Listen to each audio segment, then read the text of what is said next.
Hi, my name is John Alzheimer, and I am a credit expert who contributes to creditcardinsider.com. If you have any questions for us, please submit them in the comments section below. Today's question is pretty lengthy, so I'm going to have to read it. Here it is. Is a secured credit card as good for my credit as a regular credit card? Now, I'm assuming regular credit card is a credit card that is not a secured card where you did not have to put a deposit down with the bank in order to get them to issue a card in your name. And then it follows with, is there any difference in how beneficial it is for my credit score, whether it is a store card, like a retail store card, a rewards card, a business card, or a gasoline card? All very good questions. Generally speaking, the type of card on the credit report is not terribly important. Yes, it's considered and it is seen as a different type of account, but a credit card is a credit card is a credit card. And what's more important about the card, there's two things that are more important about it, is whether or not you're making the payment on time, but that's relevant to any type of account, whether it's a credit card or a mortgage loan or an auto loan. And second, this is where it really becomes important, is the limit on the card.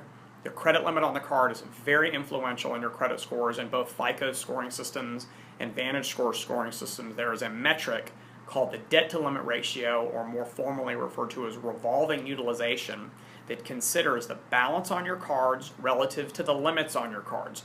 And the lower your balances are in relation to the limits, the more points you're going to earn for that particular category. And it's a very influential component of your score, so it's not chicken feed that we're talking about here.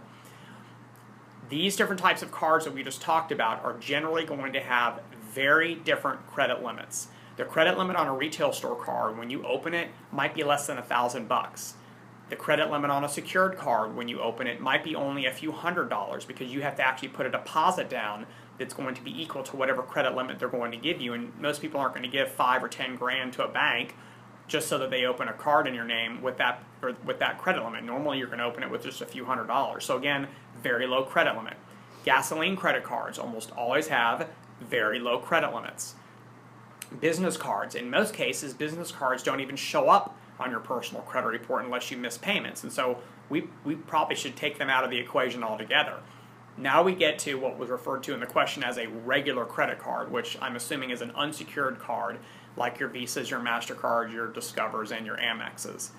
Those are the cards that are generally going to have really high credit limits, and they're generally going to have really high credit limits if they're being issued by a mega bank, like your B of A's and your Citis and your Wells Fargos and your Chases. Those are the types of banks that are going to generally give really high credit limits. Those types of credit cards are also available through credit unions. The problem is the credit unions are generally not going to give you those really, really high limits. It's not uncommon to get a credit limit from a mega bank, 15, 20, 30 grand. It is more uncommon to get that type of credit limit from a credit union. It does happen from time to time, but you're probably going to see things more like 2,500, 5 grand, 7,500, 10 grand, and that's kind of on the high end of it.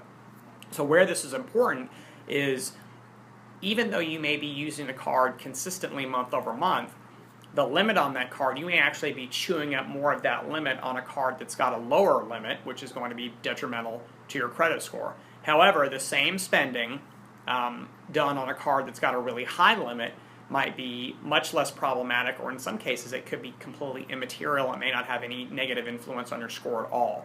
So keep that in your mind. If you have a choice between a card issued by a mega bank that's going to have a really high credit limit versus a card issued by, for example, a regional bank or a credit union, they're perfectly fine, don't get me wrong, I'm not bashing them, but if they're going to issue you a credit limit that's very, very low, you need to at least acknowledge or consider how that's going to be detrimental to your credit score, especially if you're going to be using that card and you're going to charge on it considerably. I would always choose the card that's going to give you the higher limit, because it's going to be much less problematic for your credit scores. So if you have any other questions pertaining to credit or financial topics, then please submit them to creditcardinsider.com or in the comments section below. Thank you for watching, and have a nice day.